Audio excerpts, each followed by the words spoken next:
let's start with that justice system problem, because the probation office sort of leader, the man that runs everything in the probation service, Chief Inspector Martin Jones, says it is inevitable that things will go wrong when the government releases 2,000 convicts into society in order to make room for a few other convicts to go back into the system.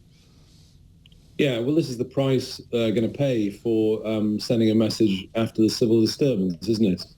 I think the civil, the criminality that we have in this country isn't being dealt with. Many categories of crime are effectively being legalised, like shoplifting, for instance, which we hear about today, and bike theft and other things, the low-level stuff. But what really concerns people is the violent crime in our city centres. That's incredibly disturbing. Images literally weekly, almost on a daily basis, Mike, of violent criminality, stabbings, crowd trouble are being shared, and it's undermining faith in the system. It is absolutely incredible, isn't it? And as we were saying, the numbers of people who are not going to prison and who have not been sent to prison in the past year or two, we're only just really finding out about it. And I know that, people will say, well, the Tories started it, and that's true. And I don't give them a free pass here either, because they neglected to build enough prisons. They neglected because, there is this kind of liberal view that, we don't really need prisons. Suddenly they're waking up to the fact that we've got an awful lot of criminality in this country and we need to be locking up more people. I don't give a stuff, what the penal reform types say. We are living now in a far more dangerous country than we've ever lived in, and I think it's time we started recognising that and just locking people up and stopping them from hurting us. Well, I totally agree with you. Prison does work, and I've been saying for many, many years, while a criminal is locked behind bars, they cannot commit crime. That is it. Yeah. So a whole generation of politicians have forgotten about the fact of prison being a deterrent. It deters crime because people are locked up. You have to go, in the Tories' case, Mike, you have to go back to Michael Howard to get a Tory leader, who actually understood this. Yeah. And isn't it funny that the Labour Party's general attitude is exactly what you say: penal reform, rehabilitation, let's not lock people up, let's give people, if they say sorry, let's let them off. Right. No. When they wanted to send a message, they suddenly realised that locking people up works. Right. Well, also, I was quoting from the chief police officer up in Hartlepool, I think it is, who was saying in the papers today, having arrested an 11-year-old boy for the riots up there, that every crime has a victim. Well, I wish most of the police would talk like that, because it actually means that they do seem to understand that, people do suffer as a result of crimes being committed. It's not just a statistic that you can just put down a bit of paper and tick a box. Somebody is affected by every single crime that gets committed. It's completely demoralising. If you're a victim of crime, if you're a victim of violent crime, and the perpetrator goes up before a court and walks effectively, is given a suspended sentence or a fine, how demoralising is that? And what does it say to the rest of society? What message does it give to other criminals? Completely the wrong one, I'm afraid. They've got to tighten up. If we need to build more prisons, we need to build more prisons. That's the reality. Yeah, let's just get on with it. I mean, we've got plenty of people unemployed. Put them to work. Let them build prisons. I could be the new Marie Antoinette. With that.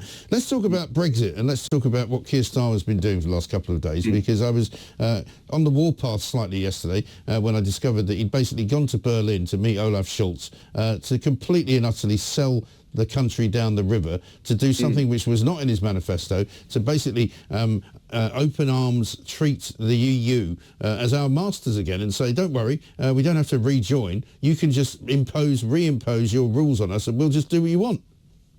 Yeah, listen, Mike, I'm all for good relations between Britain and our continental neighbours. That's basic sense to have that. I'm not against the British Prime Minister going to Berlin or Paris to meet the other leaders. Not a problem. The problem we have is that Starmer is probably Britain's most duplicitous politician. Totally. And on this, he should not be trusted. On the European Union, he cannot be trusted because of his record. He was the one that tried to flip the referendum and vote again. He did everything he could to undermine the vote in 2016. Yeah. So on this matter, he can't be trusted.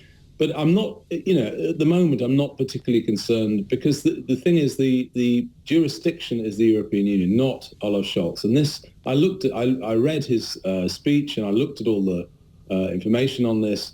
And an Anglo-German treaty is basically mood music. You know why? Because Germany doesn't have competence on trade or anything important. So they can say, yes, we can cooperate on universities or industrial development or whatever. But really the big thing is the trade rules. And Germany doesn't decide that, the European Union does. Yeah. So we'll have to wait and see. But he can't be trusted. Absolutely not. No, he can't. But what I'm saying is it's the mood music is all very well, and I take your point, and maybe you'll be right. I'm not sure I agree with it. But he's obviously moving us towards a place where he would like it to be. You know, which is effectively all but rejoining the European Union and making sure that, you know, that we have a nice relationship with them. But in order to get that nice relationship, because we know what they're like in Brussels, you know, we have to give up something, i.e. we have to invite loads of their young people to come and live in this country and work here.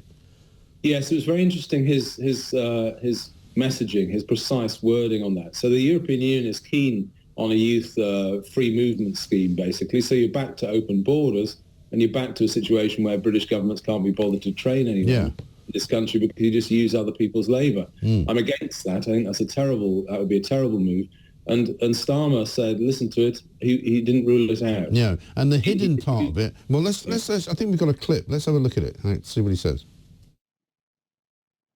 When it comes to the wider reset with Europe, I'm absolutely clear that we do want a reset. I've been able to repeat that here today, a reset with Europe, a reset with the EU.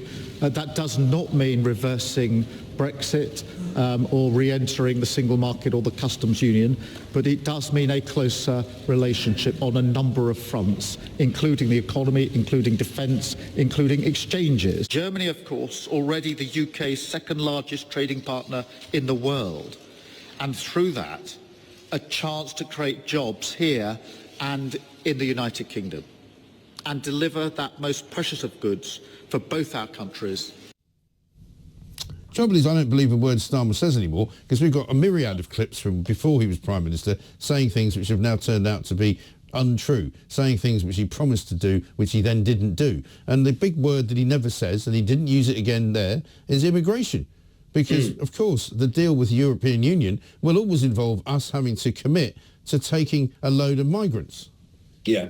No, that's true. And he obviously can't be trusted. Nothing that he says on this matter can be trusted. What he's thinking about is a stages process. He wants to get closer, talk to them, and then see what happens. But yeah, I mean, he mentioned with Scholz, he mentioned a pledge on tackling smuggling gangs. Yeah. Again, I'm afraid that won't. They already cooperate with the French, and it gets us nowhere. We are in charge of our own border, and the sooner the government realise that, the better. Exactly right. William, we've got to run because we're running short of time on the show already, but thank you so much indeed for talking to us. William Clouston there, the head of the SDP.